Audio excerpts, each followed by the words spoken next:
ચાલો આજે આપણે સ્મૃતિરસ સુધા અધ્યાયને સમજીએ.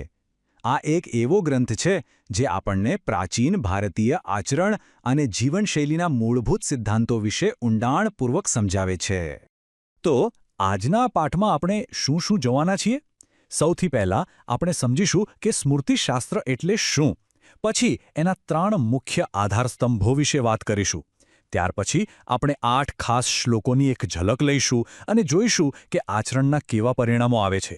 અને છેલ્લે જ્ઞાન, તપ, સમાજ અને સુખ-દુઃખ જેવા વિષયો પર પણ ચર્ચા કરીશું.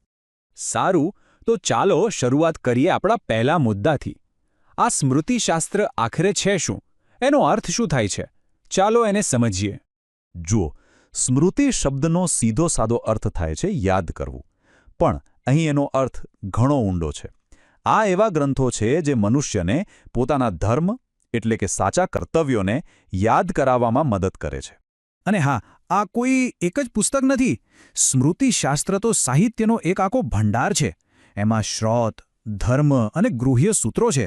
રામાયણ અને મહાભારત જેવા મહાકાવ્યો છે, પુરાણો છે અને મનુ જેવા મહાન ઋષિઓએ લખેલા ગ્રંથો પણ સામેલ છે. હવે આ વાત સમજવી બહુ જ જરૂરી છે. આપણા શાસ્ત્રોમાં એક અધિકારનો ક્રમ છે. સૌથી ઉપર આવે છે વેદ, જેને શ્રુતિ કહેવાય છે, અને એને સત્યનો અંતિમ સ્ત્રોત માનવામાં આવે છે. સ્મૃતિ ગ્રંથોનું સ્થાન એના પછી આવે છે. એટલે કે સ્મૃતિમાં લખેલી કોઈ પણ વાત ત્યારે જ સાચી ગણાય જ્યારે એ વેદો સાથે સુસંગત હોય.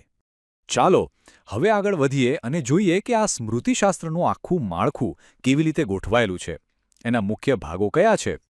મૂળભૂત રીતે સ્મૃતિશાસ્ત્ર 3 મુખ્ય ભાગોમાં વહેંચાયેલું છે. એમ કહી શકાય કે જીવન જીવવા માટેના 3 મોટા આધારસ્તંભો છે. તો આ 3 આધારસ્તંભો કયા છે? પહેલો છે આચાર, એટલે કે આપણું રોજિંદુ આચરણ, આપણા કર્તવ્યો.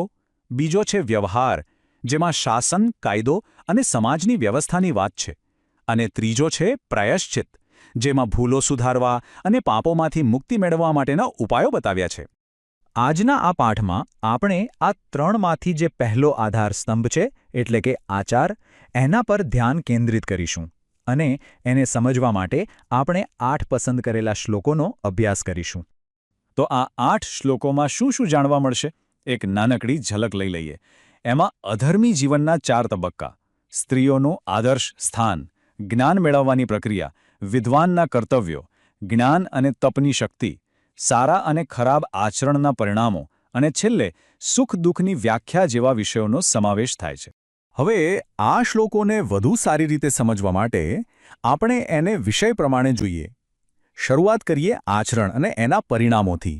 એટલે કે આપણા કર્મોની આપણા જીવન પર શું અસર થાય છે. જો પહેલો જ શ્લોક બહુ રસપ્રદ વાત કરે છે. એ એવા વ્યક્તિના જીવનની વાત કરે છે જે અધર્મના માર્ગે ચાલે છે. એના જીવનમાં કેવી રીતે 4 અલગ-અલગ તબક્કા આવે છે, એનું વર્ણન આ શ્લોકમાં છે. અને અહીં તો એકદમ સ્પષ્ટ ચિત્ર બતાવવામાં આવ્યું છે.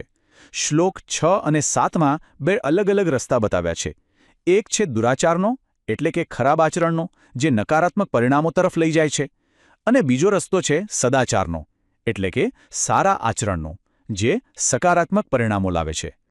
ચાલો હવે વાત કરીએ જ્ઞાન અને તપની. આ એવા શ્લોકો છે જે વિદ્યા એટલે કે જ્ઞાન અને આત્મશિસ્તના મહત્વ પર પ્રકાશ પાડે છે. આ શ્લોકોમાં જ્ઞાન મેળવવાની આખી પ્રક્રિયા બતાવી છે. શ્લોક 3માં જ્ઞાન કેવી રીતે મેળવવું એની રીત છે. પછી શ્લોક 4માં એક વિપ્ર એટલે કે વિદ્વાન વ્યક્તિનું શું કર્તવ્ય છે એ કહ્યું છે.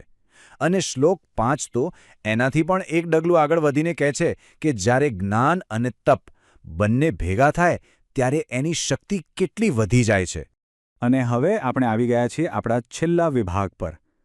અહીં એવા શ્લોકો છે જે સમાજ, સુખ અને દુઃખ જેવી ઊંડી બાબતોની વ્યાખ્યા કરે છે અને એના સ્વભાવને સમજાવે છે.